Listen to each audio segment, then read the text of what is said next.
Only on Eyewitness News tonight, a Rhode Island state senator facing massive debts is speaking only to us about his financial issues. We learned yesterday that State Senator Jamie Doyle owes huge amounts of money, which was previously unknown to voters. Eyewitness News reporter Steve Nielsen sat down one-on-one with the senator today. He joins us now live in our studio with the exclusive details.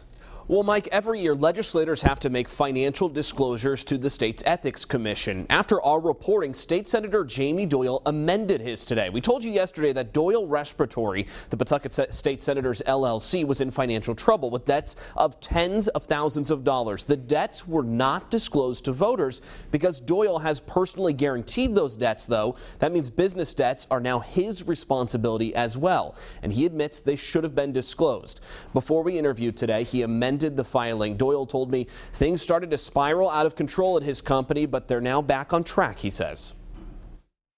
To be quite honest, 10 years later, I kind of look up to the sky, I look up to the Lord, and I don't know how we're still in business. You know, just with all the billing issues that we've had.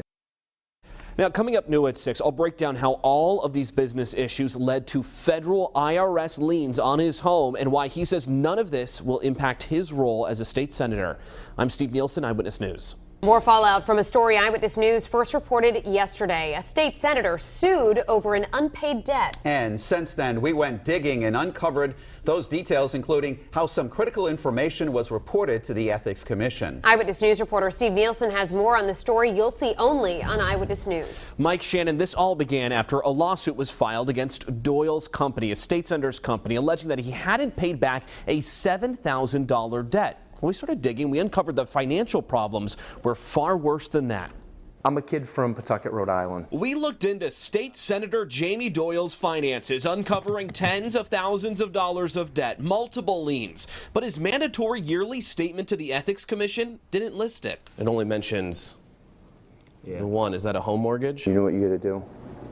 Look now. After we raised questions, Senator Doyle and his attorney disclosed these 4 new debts in his report. We went back and we took care of the issue. The Pawtucket senator owns Doyle Respiratory LLC. He says he had a tough time finding a good billing company. Once you get behind the 8 ball with cash and not being able to bill and not being able to bill properly, you're in a whole world of hurt.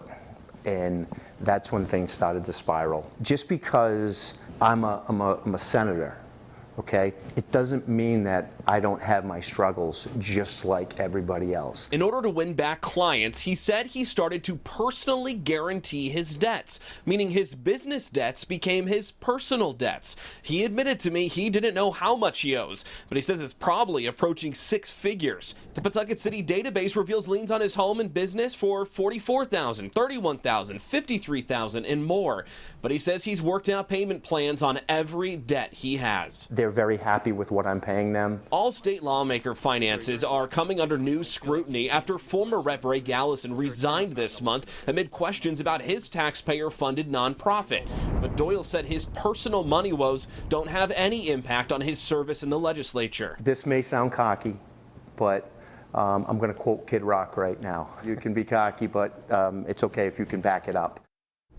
Now, Doyle is hardly the only Rhode Island lawmaker to amend his Ethics Commission filing since the Gallison story erupted. At last count, roughly 30 of the state's 113 legislators have had to fix their disclosures because they were incomplete. I'm Steve Nielsen, Eyewitness News.